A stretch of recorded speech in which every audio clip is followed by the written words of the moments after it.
আমার আপনাকে আল্লাহ পাক দুনিয়া থেকে মাটি দিয়ে সৃষ্টি করেছেন, যেরকম কথা ঠিক কিনা? আমার আপনাকে আবার মাটি দিয়ে স্থাপন করবেন, যেরকম কথা ঠিক কিনা? আর যেরকম কথা ঠিক কিনা?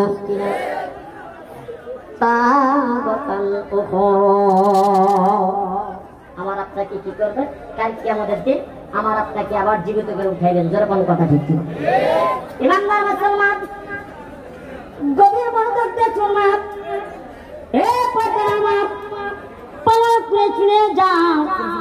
বাগান দিয়ে আমার ওই ইমানদার মুসলমান, আমরা এমন একটা দুনিয়ার বুকে আসছি রে বাজান, একমাত্র আল্লাহর ইবাদত করার জন্য।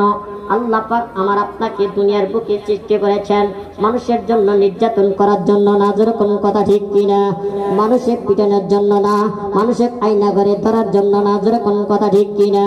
ইমানদার মুসলমান, রাসূল খুদা সিখানে কো আয়ে, খুদা একাই এ বাতানে কো আয়ে। আল্লাহ তাআলা আমার আপনাকে দুনিয়ার বুকে প্রেরণ করেছেন একমাত্র আল্লাহর ইবাদত করার জন্য, আল্লাহর দাসত্ব করার জন্য, আল্লাহর গোলামি করার জন্য, আল্লাহর কোরআন পড়ার জন্য, নবীর হুকুম মতে চলার জন্য। জোরে জোরে কোন কথা ঠিক কিনা?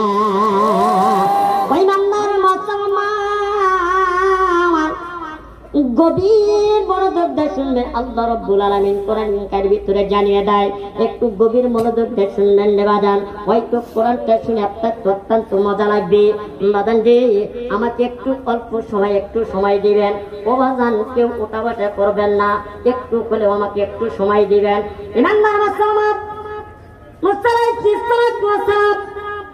আল্লাহ দরবারে আল্লাহকে জিজ্ঞাসা করতেছে, আল্লাহ গো বলে কি?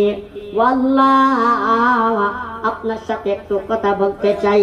মুসা পয়গম্বর কিন্তু একটা আশা দিয়ে গেছেন, লাঠিটা নিয়ে গেছেন। বাদান রে, ওই লাঠির ভিতরে অনেক বড় একটা মুজিজা, জোরে কোন সুবহানাল্লাহ। এই কথা কয় না, আর একটা আওয়াজ দাও বলে, এই না সারা লাঠি এর কাছে দায় করবেন না।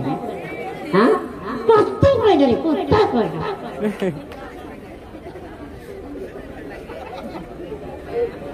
মুসা পয়গম্বর কোনে গেছে? আল্লাহর দরবারে একটা বেকা লাঠি নিয়ে গেছে। কি নিয়ে গেছে? একটা বেকা লাঠি নিয়ে গেছে। এখন লাঠি নিয়ে যাওয়ার পর আল্লাহ বলতেছে, আল্লাহ বলে কি? বলে আপনার সাথে আমি কথা বলতে খুব মজা পাই। কিন্তু আল্লাহ পাক বলতেছে, মুসা তুই যখন আমার সাথে কথা বলতে মজা পাস, তাহলে একটা কাজ কর। বলে কি? বলে ওই যে পাথরটা আছে, ওই পাথরটা তুই নিয়ে আয়। এইবার পাথরটা যখন নিয়ে আসলে, নিয়ে আসার সাথে সাথে মুসা